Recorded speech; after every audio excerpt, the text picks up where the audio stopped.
दोस्तों, स्वागत करता है उसके बीच में आपके अपने चैनल स्टडी मिरर पर। दोस्तों, बात करें 69 शिक्षक भर्ती कल की सुनवाई महत्वपूर्ण भाग सबको डिस्कस करेंगे इस वीडियो के माध्यम से। तो वीडियो बिना स्किप करते बने रहिए मेरे साथ आपके अपने चैनल स्टडी मिरर पर। जो लोग चैनल पर नए हैं तो प्लीज चैनल को लाइक करें, शेयर करें, सब्सक्राइब करें, साथ में बेल आइकन दबाना भूलें ताकि मेरे वीडियो नोटिफिकेशन आप तक पहुंचती रहे। आइए शुरू करते हैं। जैसा दोस्तों आप देख सकते हैं आपके सामने यहाँ पर शिक्षक भर्ती सुप्रीम कोर्ट सुनवाई शुरू।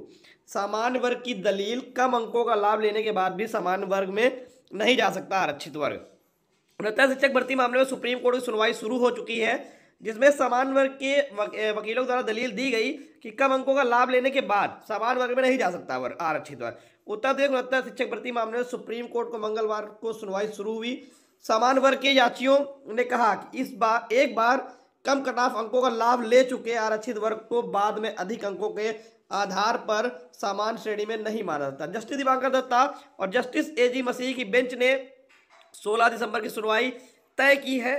उत्तर प्रदेश में 2018 में हुई शिक्षक भर्ती मामले में इलाहाबाद हाईकोर्ट की लखनऊ खंडपीठ ने 13 का 2024 को मेरिट लिस्ट रद्द कर दी थी और 3 महीने की नई मेरिट लिस्ट बनाने का आदेश दिया था। इस फैसले को सामान्य वर्ग को नौकरी ज्वाइन कर चुके अभ्यर्थियों ने सुप्रीम कोर्ट में चुनौती दी है। सुप्रीम कोर्ट ने शुरुआती सुनवाई में याचिकाओं पर नोटिस जारी करते हुए हाईकोर्ट के आदेश पर अंतरिम रोक लगा दी थी। हालांकि आरक्षित वर्ग ने भी हस्तक्षेप अर्जियां दाखिल की है और हाईकोर्ट आदेश का समर्थन करते हुए अंतरिम रोक के आदेश का विरोध किया।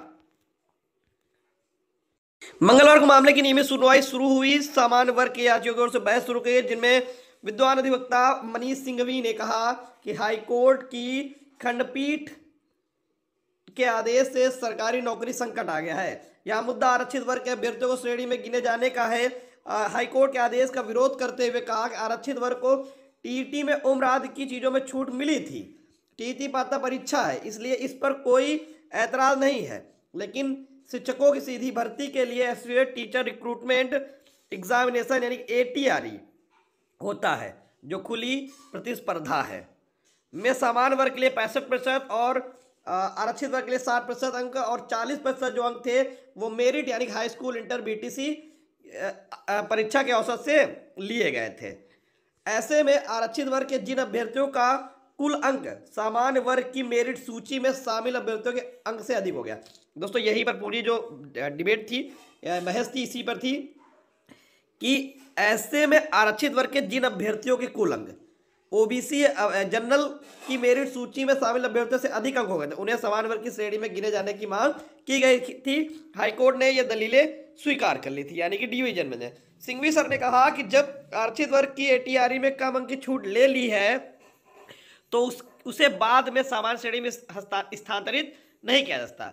यानी कहा कि जब ATRE में कम अंक की छूट ले ली है तो उसके बाद सामान्य की श्रेणी में स्थानांतरित नहीं किया जाता। याचियों ने यह भी कहा कि हाईकोर्ट में पक्षकार नहीं थे, उन्हें सुने बिना बगैर आदेश दिया गया था।